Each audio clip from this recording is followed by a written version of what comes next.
আপনারা কি মানুষের তৈরি বিধান চান? আপনারা কি আল্লাহর বিধান চান? রাষ্ট্রীয় অঙ্গনে আল্লাহর দেয়া বিধান কার্যকরের প্রশ্নে গণভোটের দাবি জানিয়েছেন অরাজনৈতিক আন্দোলন হিজবুত তৌহিদের ইমাম হোসেন মাহমুদ সেলিম। শুক্রবার রাজধানীর উত্তরায় এক অনুষ্ঠানে বক্তব্য দেওয়ার সময় এই দাবি জানান তিনি। হিজবুত তৌহিদের ইমাম বলেন, বাংলাদেশে ৯০% মানুষ মুসলিম। একজন মুসলিমের ব্যক্তিগত জীবন থেকে শুরু করে তাদের সমাজ ও রাষ্ট্র কিভাবে পরিচালিত হবে তার পরিপূর্ণ ব্যবস্থা আল্লাহ পবিত্র কোরআনে দিয়েছেন। আল্লাহর দেয়া সেই ব্যবস্থা প্রতিষ্ঠার মধ্য দিয়েই মহানবী হজরত মুহাম্মদ সাল্লাল্লাহু আলাইহি ওয়াসাল্লাম ও তার সাহাবীরা সমাজে শান্তি ও নিরাপত্তা কায়েম করেছিলেন। ফলশ্রুতিতে সমাজ থেকে যাবতীয় অন্যায় অশান্তি দূর হয়ে গিয়েছিল। বর্তমান গণতান্ত্রিক ব্যবস্থার সমালোচনা করে হিজবুত তৌহিদের এই নেতা বলেন, এদেশে যুগ যুগ ধরে তথাকথিত গণতন্ত্রের নামে ধাপ্পাবাজির রাজনীতি চলে আসছে। সাধারণ মানুষ একটি প্রতারক রাজনৈতিক চক্রের হাতে জিম্মি হয়ে গেছে। এখানে যারাই ক্ষমতায় এসেছে তারাই জনগণের সাথে স্বেচ্ছাচারী আচরণ করেছে। তিনি বলেন, মানুষের হাতে গড়া কোনো ব্যবস্থাই নির্ভুল হতে পারে না। তাই এসব তন্ত্রমন্ত্র মানুষকে মুক্তি দিতে পারছে না। মুক্তির একমাত্র গ্যারান্টি আল্লাহর দেয়া জীবন ব্যবস্থা, এমনটাই মন্তব্য করেন তিনি।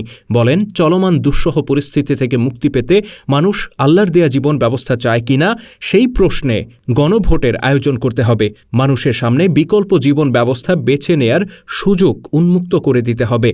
এটা এদেশের মুসলিমদের মৌলিক অধিকার। তারা কোন ব্যবস্থার মধ্যে থাকবে তা বেছে নেয়ার অধিকার তাদের রয়েছে। শুক্রবার বিকালে রাজধানীর উত্তরায় পিনাকল স্পোর্টস অ্যাসোসিয়েশনের উদ্যোগে আয়োজিত পিনাকল স্পোর্টস ঢাকা বিভাগীয় ফুটবল টুর্নামেন্ট ২০২৫-এর ফাইনাল খেলা ও পুরস্কার বিতরণ অনুষ্ঠানে প্রধান অতিথির বক্তব্যে এসব কথা বলেন ইমাম হোসেন মাহমুদ সেলিম। সিস্টেমটাই এমন, বাঁকা রাস্তায় কোনোদিন আপনি সোজা চলতে পারবেন না। আমি বলতে চাই, আজকে সিদ্ধান্ত নিতে হবে। আজকে তরুণরা তোমরা বিপ্লব করেছ, বুকের তাজা রক্ত ঢেলে দিয়েছ। তোমাদের মায়েরা আজকে কাঁদতে কাঁদতে চোখের পানি শুকিয়ে গিয়েছে। তোমরা বিপ্লব করেছো ৯০-তে, বিপ্লব করেছো ২৪ সালে। যত বিপ্লব করো তোমাদের মুক্তি পাবে না তোমরা।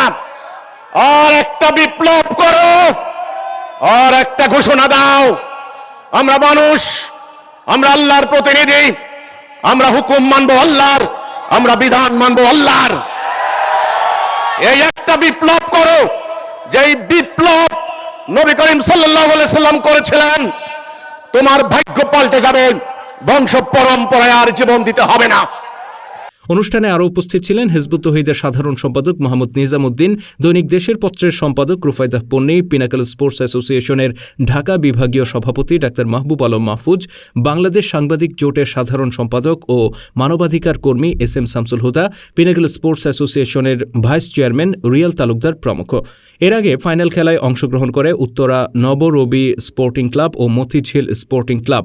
খেলায় ৪-০ গোলে জয়ী হয়ে টুর্নামেন্টের চ্যাম্পিয়ন হয় উত্তরা নবরবি স্পোর্টিং ক্লাব। পরে বিজয়ীদের হাতে পুরস্কার তুলে দেন অতিথিবৃন্দ।